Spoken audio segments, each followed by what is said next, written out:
Pernah nggak sih ngerasa kalau kuliah itu kayak persimpangan jalan yang bikin bingung? Banyak banget pilihannya, tuntutannya juga seabrek.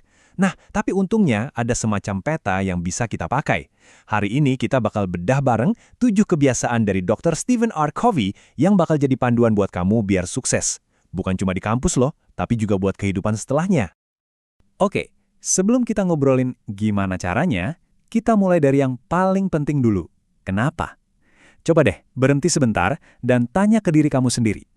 Kenapa ya aku di sini? Apa sih yang sebenarnya aku cari dari pengalaman kuliah ini? Jawaban jujur kamu, itu adalah titik awal dari segalanya. Banyak orang mikir sukses di kuliah itu cuma soal hoki atau emang terlahir pinter. Padahal salah banget. Sukses itu ada sistemnya, ada resepnya dan bisa dipelajari. Dan kalau kamu ikutin rumusnya, hasilnya tuh bisa ditebak. Nah, ini dia rumusnya. Jadi, sukses itu ternyata punya 3 bahan utama. Kamu butuh alasan kuat sebagai bahan bakarnya, kemampuan akademis sebagai mesinnya, dan ini nih yang sering banget dilupain dan bakal jadi fokus kita, kemampuan hidup yang efektif sebagai GPS-nya. Sadar nggak sadar, setiap hari di kampus itu kita sebenarnya lagi milih satu dari 2 jalan yang berbeda. Pilihan-pilihan kecil ini, mau masuk kelas atau titip absen, ngerjain tugas sekarang atau nanti aja, itu yang pada akhirnya nentuin kita bakal sampai kemana. Coba lihat deh perbedaannya. Di kiri, itu mentalitas seorang pemilik, orang yang ambil alih tanggung jawab. Nah, di kanan, itu mentalitas korban, dikit-dikit nyalain keadaan. Coba deh, lihat baik-baik, kamu lebih sering lewat jalan yang mana nih? Nah, supaya kita bisa konsisten milih jalan yang efektif, kita butuh sebuah sistem.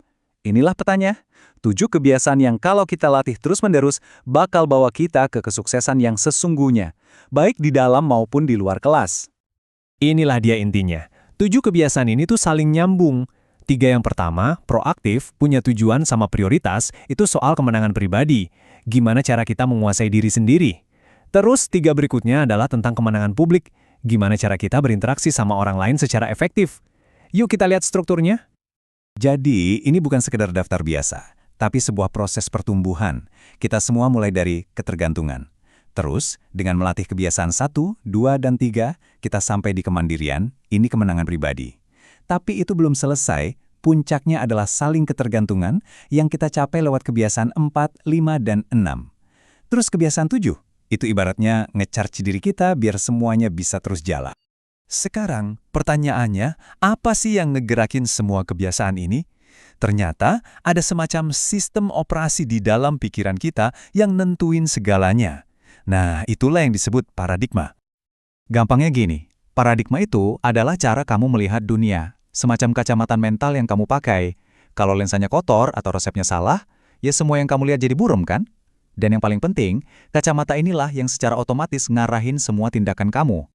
Analogi peta ini keren banget sih. Coba bayangin kamu dikasih peta yang salah buat keliling kampus. Sekeras apapun kamu usaha, ya pasti nyasar. Nah, hidup juga gitu. Kalau peta mental kamu tentang diri sendiri, orang lain, atau soal kuliah itu keliru, kamu bakal terus-terusan susah buat sampai ke tujuan. Siklus ini ngejelasin gimana paradigma kita itu ngebentuk realitas kita. Apa yang kamu lihat bakal nentuin apa yang kamu lakukan, dan apa yang kamu lakukan bakal nentuin apa yang kamu dapatkan. Ini siklus sebab akibat yang muter terus. Kelihatan kan betapa kuatnya siklus ini di kehidupan nyata?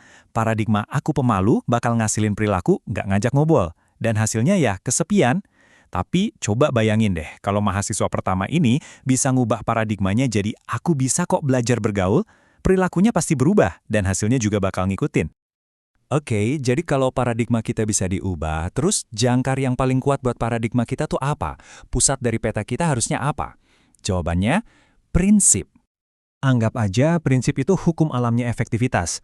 Mereka itu nggak berubah, beda sama mood kita, opini orang, atau keadaan kita. Kejujuran, tanggung jawab, rasa hormat, ini semua adalah prinsip-prinsip yang solid. Nah, ini dia fondasi yang kokoh. Waktu kamu membangun hidup di atas prinsip-prinsip ini, kamu nggak akan gampang goyah sama tekanan temen, tren medsos, atau bahkan nilai ujian yang jelek. Inti diri kamu bakal tetap stabil karena pegangannya itu sesuatu yang benar dan abadi. Semua teori ini keren, tapi nggak ada gunanya kalau nggak dipraktekkan ya kan?